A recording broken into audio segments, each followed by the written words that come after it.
Muy bien, nos han llamado primero como productores y también hemos estado en experimentación en campo para ver el tema de precisamente la posibilidad de que el cultivo ecológico esté reduciendo la huella de carbono. ¿Y qué posibilidades tendría o qué idea tiene el consumidor de ese producto respecto a la bajo consumo de carbono?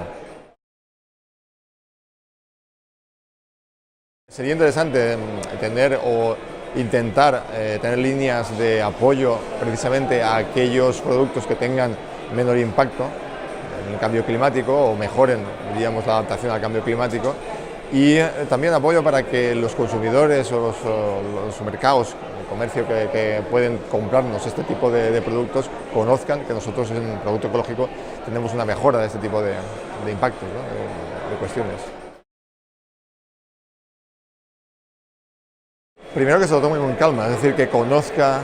todo el ciclo de producto, que conozca bien las técnicas y sobre todo el mundo comercial, porque ahí es donde está el quid de la cuestión,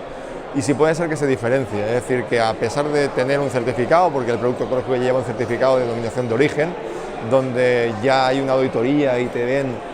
como algo diferenciado, pero tienes que, como empresa y marca, diferenciarte aún más para tener mucha más visibilidad, ¿no? Y sí puede ser llegar al consumidor final, no quedarse solo en un paso de producción o elaboración, sino llegar, si puede ser, al consumo,